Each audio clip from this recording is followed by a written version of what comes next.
apabila proses coaching yang selama ini kita lakukan tidak untuk meningkatkan kompetensi dari coachingnya, maka perlu dipertanyakan Bapak Ibu semua. Apa yang dipertanyakan? Apakah benar proses coaching selama ini yang kita lakukan itu memang proses coaching?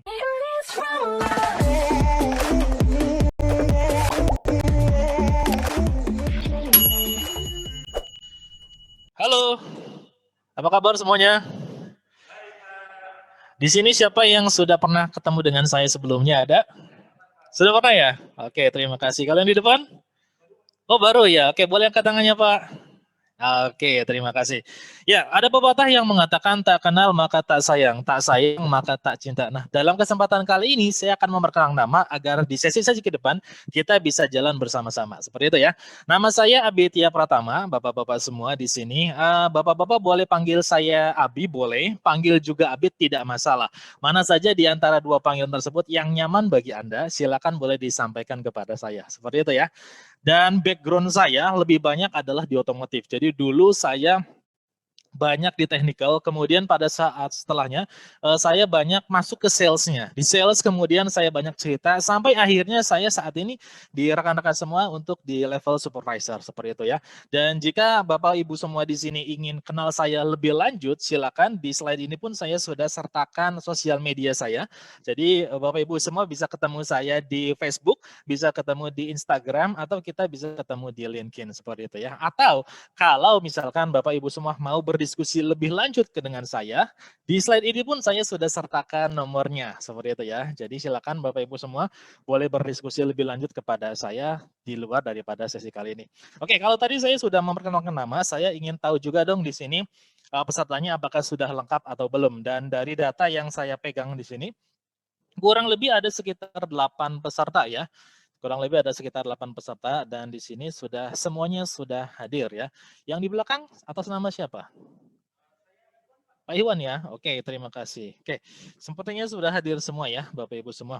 Oke, sebelum kita berlanjut lebih lanjut, saya ingin sedikit ceritakan kepada Bapak Ibu semua. Di sesi kali ini saya ingin informasikan safety dan juga peraturan training kita kali ini. Yang pertama adalah safety.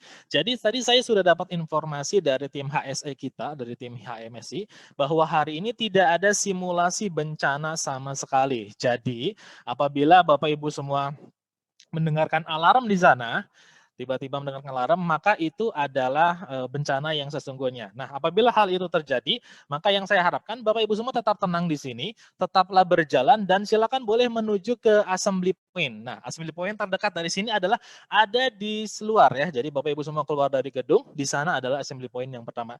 Atau kalau misalkan di sana penuh, di depan di depan Hino di sana pun sudah ada. Jadi di sana ya Bapak Ibu semua. Kemudian safety yang ketiga adalah apabila semua itu tidak terjadi, maka yang saya harapkan selama sesi saya, Bapak Ibu semua tetap pertahankan duduk secara ergonomis ya. Jadi diharapkan di sesi saya ini Bapak Ibu semua duduk tetap menempel di punggung, tetap menempel di punggung kursi agar bisa lebih santai dan tidak terjadi cedera seperti itu.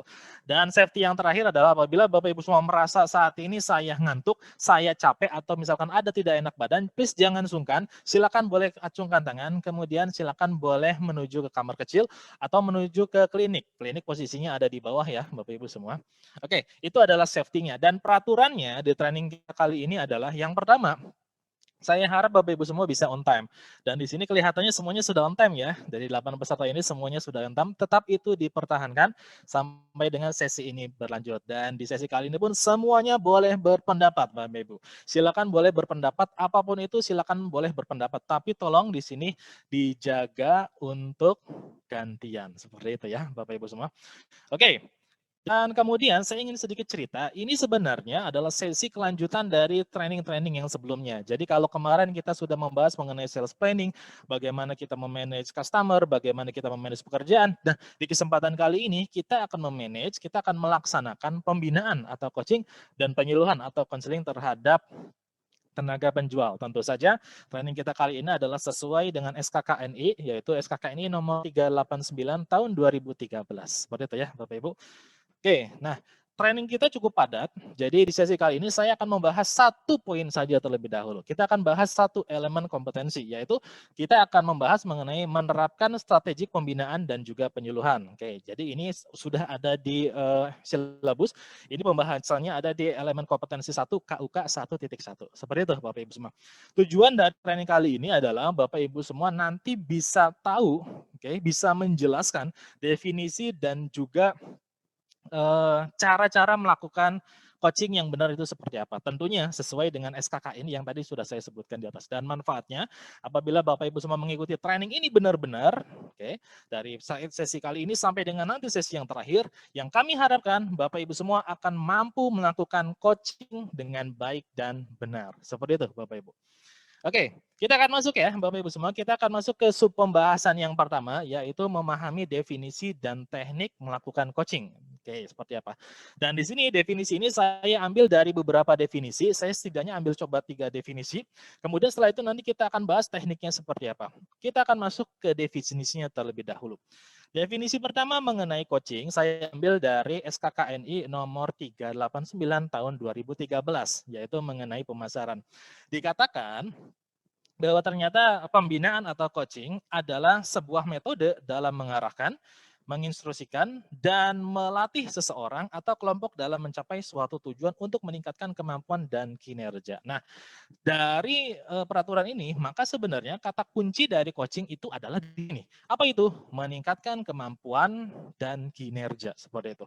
Kemudian saya masih belum puas mengenai definisinya. Akhirnya saya coba cari lagi definisi lain terkait mengenai coaching. Dan ternyata saya dapat definisi dari salah satu seorang pakar, namanya adalah John Whitmore. Jadi dia ini adalah seorang business coach, dan dia adalah salah satu coach yang memang sudah mendapatkan sertifikat, sudah mendapat pengakuan dari sebagai presiden award didapatkan dari ICF atau International Coach Federation. Dan dia mengatakan bahwa ternyata coaching itu adalah membuka potensi seseorang untuk memaksimalkan pertumbuhan coach. Nah, jadi di sini kalau akan ada kata coach, maka coach itu adalah orang yang diberikan coaching. Oke. Kata kuncinya dari dia ini adalah memaksimalkan pertumbuhan. Oke, itu definisi yang kedua. Saya ambil lagi coba cari definisi yang ketiga terkait mengenai coaching. Definisi yang ketiga adalah diambil dari ICF atau International Coach Federation. Dan dia mengatakan bahwa ternyata coaching ini adalah hubungan kemitraan antara coach dan individu yang dijalin melalui proses kreativitas untuk memaksimalkan potensi personal dan profesional dirinya. Sekali lagi, dari definisi ini kata kuncinya adalah di memaksimalkan potensi. Seperti itu Bapak Ibu. Dan kalau kita komparasi dari definisi yang pertama, definisi yang kedua, sampai dengan definisi yang ketiga, setidaknya masing-masing definisi ini memiliki satu kesamaan. Apa itu? Yaitu kesamaannya adalah coaching itu bertujuan untuk meningkatkan kemampuan dan kinerja dari coachingnya, seperti itu ya. Itu disebutkan SKKNI ataupun disebutkan juga dari ICF ataupun disebutkan dari seorang pakar coaching, maka itulah definisi tujuan dari coaching itu seperti itu ya. Jadi sebenarnya dari sini saya ingin mengajak Bapak Ibu semua untuk berpikir. Jadi apabila proses coaching yang selama ini kita lakukan tidak untuk meningkatkan kompetensi dari coachingnya, maka perlu dipertanyakan Bapak Ibu semua. Apa yang dipertanyakan? Apakah benar proses coaching selama ini yang kita lakukan itu memang proses coaching? Karena berdasarkan dari 3 referensi tadi yang saya sudah sebutkan, coaching yang benar adalah harus merujuk untuk meningkatkan performa, untuk meningkatkan kinerja dari coachingnya. Jadi Bapak Ibu semua, apabila proses yang Anda lakukan selama ini ternyata hanya bertujuan untuk menyalahkan, hanya bertujuan untuk menghakimi, atau hanya untuk memberikan informasi, ini perlu dipertanyakan. Apakah benar proses yang selama ini Bapak Ibu semua lakukan benar-benar proses coaching? Oke. Sampai di sini Bapak Ibu semua, ada yang ingin ditanyakan? Terkait mengenai definisi ada? Pak Iwan ada yang ditanyakan? SKKNI ya? Oke. Oke, jadi pertanyaannya nomor SKKNI-nya kemana gitu ya Pak Iwan ya? Oke, terima kasih Pak Iwan, ini pertanyaan yang bagus. Oke ya, jadi Bapak Ibu semua, SKKNI di sini adalah rujukannya untuk di sini SKKNI nomor 389 tahun 2013 terkait mengenai pemasaran. Nah, jadi definisi coaching ada di sana, kemudian syarat-syaratnya untuk melakukan coaching yang benar itu ada pun di sana, seperti itu ya. Sudah terjawab Pak Iwan? Terima kasih Pak Iwan. Oke, kita lanjut ya, Bapak Ibu semua, kita lanjut. Kalau tadi yang saya jelaskan adalah untuk definisinya, maka yang berikutnya adalah kita akan coba membahas mengenai teknik melakukan coaching. Teknik melakukan coaching sebenarnya secara umum itu sangat banyak sekali, teman-teman. Banyak sekali di sini. Di sini saya ambil, ternyata memang melakukan coaching yang paling umum ada 4.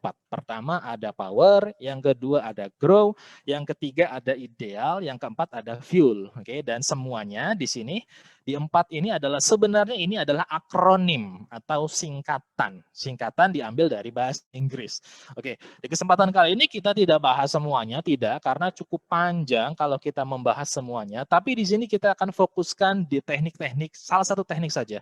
Di teknik yang akan kita bahas di sini adalah teknik grow. Grow itu apa? Grow ini adalah suatu singkatan, Bapak Ibu.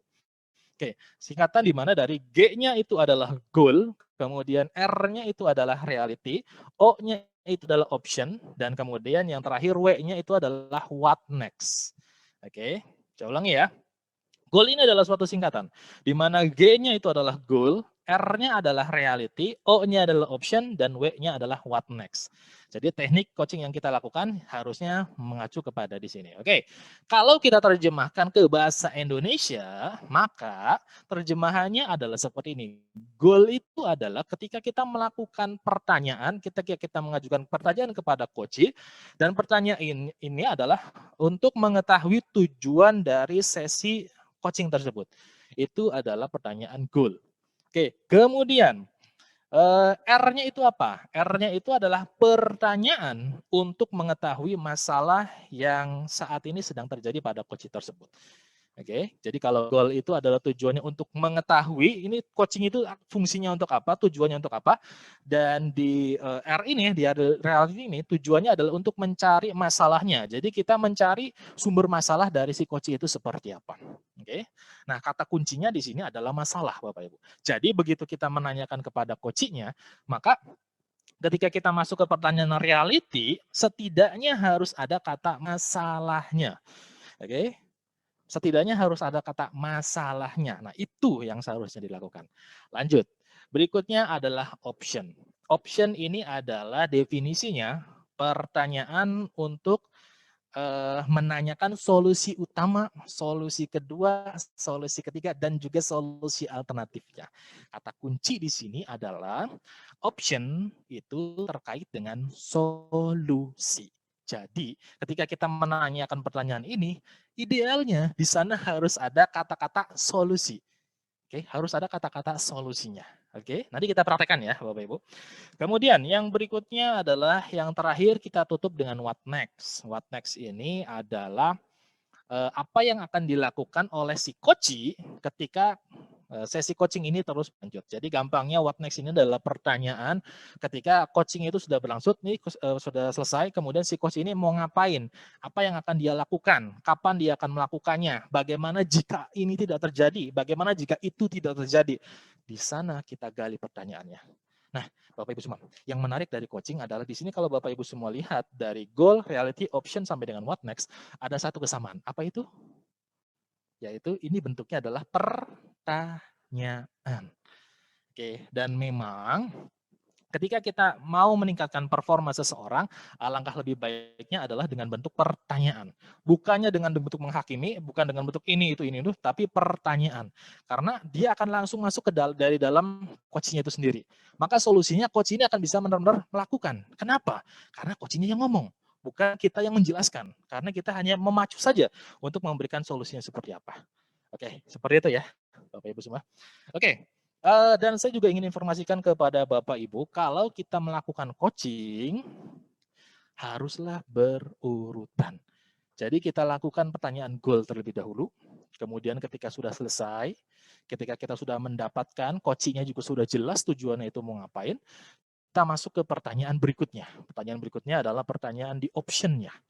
Oke, pertanyaan option-nya. Oke, kemudian berikutnya adalah pertanyaan what next-nya. Jadi secara berurutan Bapak Ibu semua. Oke, seperti itu ya. Nah, di sini saya akan coba contohkan bagaimana caranya kita melakukan coaching yang benar. Dan di tahapan kali ini kita akan coba bahas dari G-nya terlebih dahulu. Goal. Nah, jadi kita akan buat contoh terlebih dahulu. pertanyaan untuk mengetahui tujuan dari sesi pembelajaran, dari sesi goal ini seperti apa. Gitu ya, Bapak Ibu semua. Sudah siap semuanya? Siap ya, baik. Saya akan contohkan. Jadi Bapak Ibu semua silakan boleh catat di sini, silakan boleh catat clue-cluenya, oke. Silakan boleh dicatat juga pertanyaan-pertanyaannya seperti apa, agar nanti pada saat gantian, pada saat role play, Bapak Ibu semua bisa melakukannya dengan baik dan juga benar. Oke, siap. Nah, jadi gini, saya akan coba ceritakan terlebih dahulu kasusnya, karena pada saat kita melakukan coaching, idealnya adalah kita juga harus tahu dong kondisi dari kejiwaan si coach ini seperti apa. Masalah yang dihadapi si coach ini seperti apa, kemudian background-nya seperti apa, masalahnya seperti apa, dan sebagainya. Secara umum, maka kita harus tahu latar belakang dari si coach ini seperti apa. Oke, itu dulu Bapak Ibu semua. Oke, jadi silakan boleh catat. Ketika kita mau melakukan coaching, kita harus tahu dulu background dia seperti apa. Oke, masalah dia seperti apa, dia sukanya apa, kemudian dia kemarin pergi kemana, dan segala macamnya. Jadi informasi terkait mengenai coachingnya kita sudah dapatkan di sini. Oke, itu pertama. Yang kedua, sebelum kita masuk ke teknik grow yang tadi, sebelum kita masuk ke teknik grow yang tadi, kita harus buat suasana coachingnya menjadi lebih nyaman dulu. Jadi Bapak Ibu semua sebenarnya boleh melakukan coaching di tempat makan, boleh juga melakukan coaching di kafe, boleh juga di rumah si coachingnya, dimanapun itu terserah. Karena yang paling penting adalah membuat nyaman terlebih dahulu. Oke, seperti itu ya Bapak Ibu semua, itu catatannya. Oke.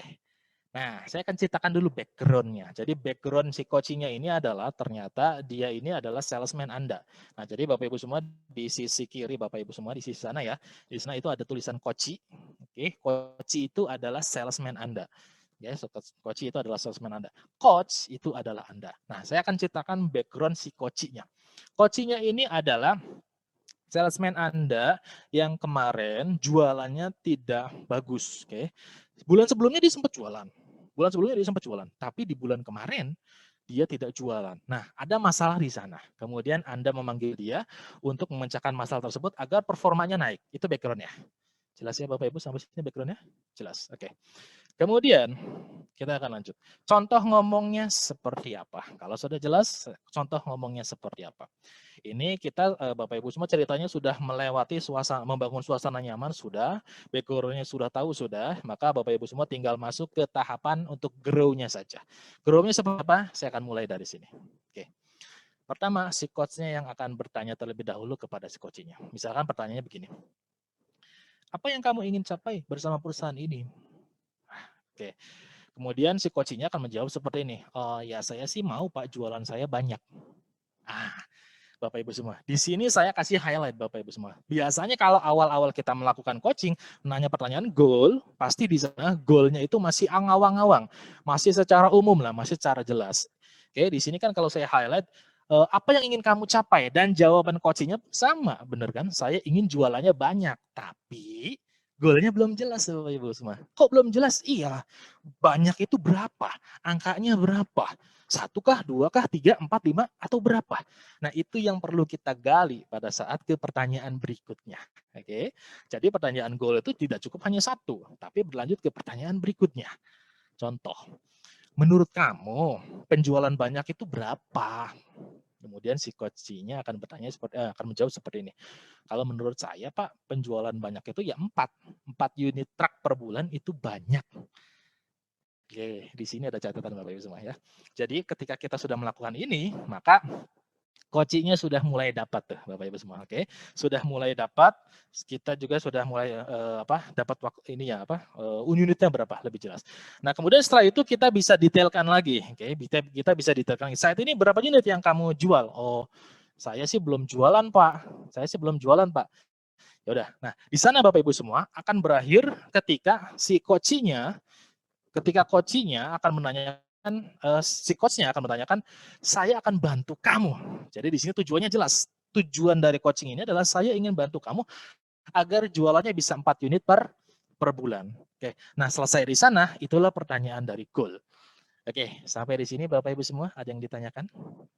Tidak ada ya. Oke, karena waktu kita yang terbatas, oke, kita akhiri sampai di sini terlebih dahulu. Setidaknya di presentasi kali ini saya akan sibukkan 2 hal. Yang pertama adalah mengenai definisi coaching. Definisi coaching tujuannya adalah untuk meningkatkan performa. Oke. Dan yang kedua adalah teknik melakukannya adalah dengan menggunakan grow. G adalah goal, R-nya adalah reality, O-nya option, dan W-nya adalah what next. Seperti itu ya. Dan saya ingin coba cek Bapak Ibu semua, apakah Bapak Ibu semua sudah paham atau belum. Saya akan berikan kertas, silakan boleh dibagikan ke belakang. Oke, dari soal ini Bapak Ibu semua silakan boleh jawab pertanyaan yang ada di layar. Oke, 3 pertanyaan saja, waktunya 3 menit dari sekarang. Silakan dikerjakan ya Bapak Ibu semua. Oke, nah kalau sudah mengerjakan, saya pun akan memberikan tugas kepada Bapak Ibu semua untuk membuat rangkuman terkait mengenai coaching dari sumber-sumber yang lain. Silakan Bapak Ibu semua boleh cari dan dikumpulkan kepada saya dalam bentuk soft copy. Nanti kita akan bahas di pertemuan berikutnya. Bisa ya Bapak Ibu? Oke, sampai di sini cukup presentasi dari saya, penjelasan dari saya. Terima kasih atas waktunya. Burung Irian, Burung Cendrawasih, saya Abitia mengucapkan terima kasih.